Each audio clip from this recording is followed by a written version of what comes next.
Alrighty guys,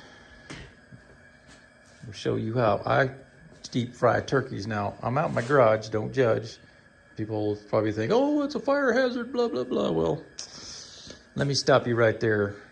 I've been doing this for damn near 20 years and I've got my system down pat. So I don't put a frozen turkey in an overfilled oiled pot like you see on that video from the fire department showing how dangerous these can be.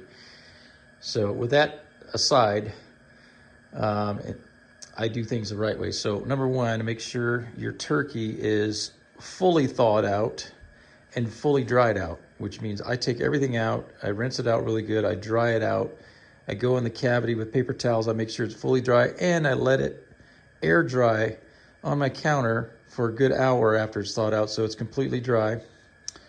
Then the other thing I do is I get my oil temperature. I fill my 30 quart up to the max fill line or slightly below it with peanut oil, because any other kind of oil just won't have the flavor that peanut oil does, especially for turkey, especially for frying fish, unless you're somebody that has peanut allergies, but I don't, so don't worry about that. And the other thing too is when you dunk your turkey in, do it nice and slow and careful. As you can see, I wear gloves. I've got one for each hand. The other thing, so before you dunk your turkey in, your oil temperature is going to drop about 50 to 60 degrees when you dunk your turkey in. So I found that 325 is the perfect temperature to cook fry a turkey in. So I'll bring my temperature up in the pot to 375, shut the fire off completely on the burner, then slowly dunk my turkey in, put the lid on it with my thermometer, and then fire it back up again. That's the safest way to do it. That way, if you get any oil spatter, it won't catch on, the flames won't catch it on fire. And that's the absolute safest way to fry a turkey. Well, some of you are going, why don't you do this outside? Which I've done many, many years. The problem is every time I fry a turkey on Thanksgiving, it seems like the wind kicks up, and then I have to build some sort of windbreak to help me maintain the temperature, because when the wind hits those flames under there, it's hard to maintain your temperature. It keeps going up and down, so it's a battle. So that's the reason why I'm doing it inside the garage.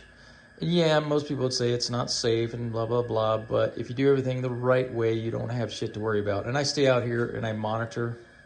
I'm babysitting this turkey the whole time. And I cook turkeys between 12 and 16 pounds in this 30 quart turkey fryer that I've had for 15 years. And I don't really like to go any bigger than 16 pounds. I think right now I've got a 14-pound turkey there waiting to go. And that's plenty big enough. And the average cook time is between 45 minutes and an hour for a 12 to 16 pound turkey. 14 pounds right in the middle. So it's right there at about a 1 hour cook time at 325. And that's it. If you follow all of those procedures, you will have a delicious turkey. There's no need to inject anything in the turkey. You just cook it straight in the oil like that, and it's absolutely delicious. You can even eat the skin. It's nice and crispy. When I first started doing this years ago, I followed the book at 350 oil temp, and I found that to be a little too hot, and it would cause the turkey skin to get too crispy. So anyway, guys, there you have it, and that's how I like to do it. Peace out. Okay, so now we got the turkey in. I took it up to 380, and it drops down about 75, 80 degrees. So we're going to start stabilizing the temperature, and everything's looking good. I got minimal splatter. So stay tuned for the finished turkey, and we'll bring that up next.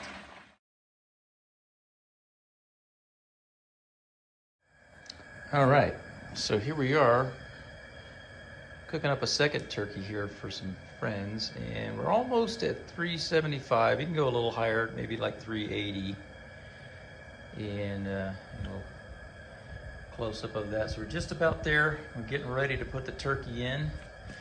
So before we do that, we're going to shut the flame off. Let me shut the flame off here.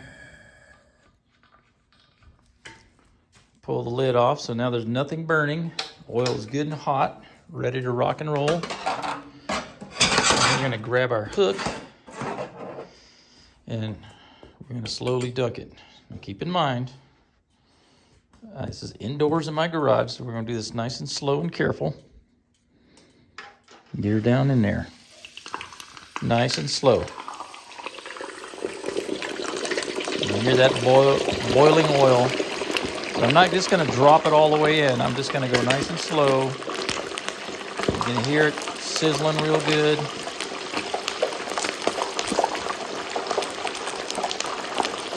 Slowly taking my time dunking. Now I'm wearing long sleeves, wearing my UV glove, and holding my phone with one hand.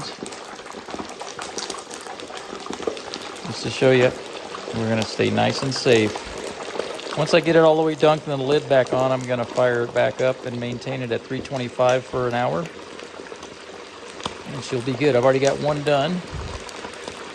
And I'll show a picture of that at the end of the video. And we're almost all the way in. There we are. All right, let's unhook it. And let's get the lid back on. And you're going to see, we went from 375, it'll level out at about 330, 340, so it drops about 50 to 60 degrees. And so we're right where we need to be. We'll go down a little bit lower, and then we'll turn the flame on, and that'll be it, guys. So there you have it. Frying turkey in my garage, I know. But I'm not going to recommend you fry your turkeys in your garage if it's your first time.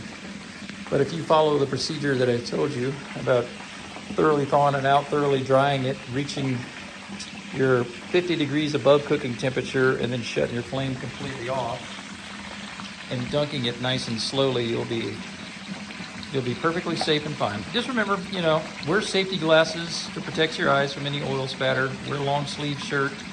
Wear UV gloves or any type of gloves to protect your hands, and you'll be just fine.